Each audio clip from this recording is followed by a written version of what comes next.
League മന്ത്രിമാരെ പാണക്കാട് സാദിഖ് അലി തങ്ങൾ പ്രഖ്യാപിച്ചു. P K Kunhalikutty, K M Shaji, P K Basheer, N Shamsuddin, Abdul Gafoor എന്നിവരാണ് ലീഗിന്റെ മന്ത്രിമാർ. പി കെ കുഞ്ഞാലിക്കുട്ടിയെ നിയമസഭാ കക്ഷി നേതാവായും തെരഞ്ഞെടുത്തു. അതേസമയം കോഴിക്കോട് ജില്ലാ കമ്മിറ്റിയുടെ പ്രതിഷേധത്തെ തുടർന്ന് പാറയ്ക്കൽ അബ്ദുള്ളയെ ടേം വ്യവസ്ഥയിൽ മന്ത്രിയാക്കാനാണ് തീരുമാനം. Shri P K Kunhalikutty, N Shamsuddin, K M Shaji, P K Basheer, Abdul Gafoor ഇങ്ങനെ 5 മന്ത്രിമാരെയാണ് ഇപ്പോൾ മുസ്ലിം ലീഗ് പ്രഖ്യാപിക്കുന്നത്. മുസ്ലിം ലീഗിൽ അങ്ങനെയൊന്നും കാണാത്ത തരത്തിൽ സങ്കീർണമായിട്ടുള്ള ചർച്ചകളാണ് യഥാർത്ഥത്തിൽ മന്ത്രിസഭാ രൂപീകരണവുമായി ബന്ധപ്പെട്ട് നടന്നത്. 5 മന്ത്രിസ്ഥാനം മുസ്ലിം ലീഗിനുണ്ട് എന്നുള്ള കാര്യം UDF യോഗത്തിൽ തന്നെ നേരത്തെ തീരുമാനമായിരുന്നു. എന്നാൽ 5ാം മന്ത്രിസ്ഥാനം എന്ന് തുറന്ന് പറയുന്നതിൽ, ഒരു പ്രതികരണം നടത്തുന്നതിലെല്ലാം ഒരു അകലം പാലിച്ചു നിൽക്കുകയായിരുന്നു ലീഗ് നേതാക്കൾ. കാരണം ഉമ്മൻചാണ്ടി സർക്കാരിൻ്റെ കാലത്ത് 5ാം മന്ത്രി എന്ന ഒരു പേര് ഉണ്ടാക്കിയ ഡാമേജ് അത്ര വലുതായിരുന്നു. അതുകൊണ്ട് തന്നെ നോക്കിയും കണ്ടുള്ള പ്രതികരണമാണ് ലീഗ് നേതാക്കളുടെ എല്ലാം ഭാഗത്തു നിന്നുണ്ടായിരുന്നത്.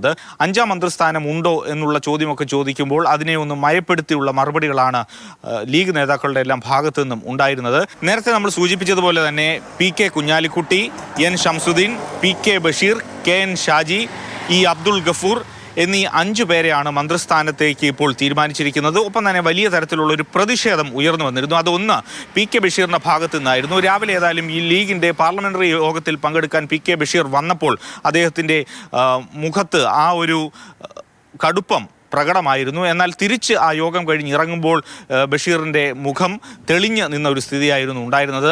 ആ ഒരു സമവായം അവിടെ ഫലം കണ്ടു. അത് ഞാൻ എപ്പോഴും പ്രസന്നവനാണ്. അതല്ല, തീരുമാനം തങ്ങൾ പ്രഖ്യാപിക്കും. ഒന്നും പറഞ്ഞിട്ടില്ല. ഒക്കെ തങ്ങൾ അധികാരപ്പെടുത്തി. പിന്നെ വലിയ തരത്തിലുള്ളൊരു പ്രതിഷേധം ഉയർന്നത് കോഴിക്കോട് ജില്ലയുടെ പ്രാതിനിധ്യവുമായി ബന്ധപ്പെട്ടാണ്. പാറയ്ക്കൽ അബ്ദുള്ള കുറ്റ്യാടിയിൽ നിന്നുള്ള നിയുക്ത MLA ആണ്. അദ്ദേഹത്തെ മന്ത്രിസ്ഥാനത്തേക്ക് കൊണ്ടുവരണമെന്നൊരു ആവശ്യം ജില്ലാ കമ്മിറ്റിയുടെ ഭാഗമായിട്ട് വന്നു. തെരുവിലേക്ക് ആ പ്രതിഷേധങ്ങൾ മാറുന്ന സ്ഥിതി ഉണ്ടായി.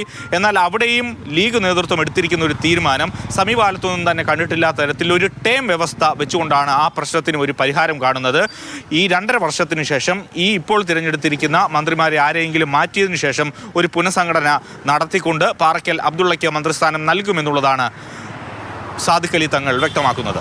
ഇനി അടുത്ത 2.5 വർഷം കഴിഞ്ഞാൽ കോഴിക്കോട് ജില്ലക്ക് ഇപ്പോൾ ഞങ്ങൾക്ക് പ്രതിനിധിയെ കൊടുക്കാൻ പറ്റിയിട്ടില്ല.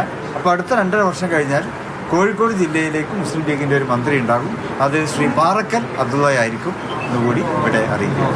സാധാരണ ഈ മന്ത്രിസ്ഥാനവുമായി ബന്ധപ്പെട്ട് ലീഗിനകത്ത് വലിയ തരത്തിലുള്ള പ്രതിഷേധങ്ങൾ ഉയരാറില്ല. എന്നാൽ ഇപ്രാവശ്യം അങ്ങനെയല്ലായിരുന്നു സ്ഥിതി. വലിയ തരത്തിലുള്ള മാരത്തൺ ചർച്ചകളാണ് ലീഗുമായി ബന്ധപ്പെട്ട് പുരോഗമിച്ചുകൊണ്ടേയിരുന്നത്. ഏതായാലും അതിനൊടുവിൽ ഒരു സമവായത്തിലൂടെ പ്രശ്നങ്ങൾക്കെല്ലാം പരിഹാരമുണ്ടാക്കിയിരിക്കുകയാണ് ലീഗ് നേതൃത്വം. AK Stephin, Mathrubhumi news, Thiruvananthapuram.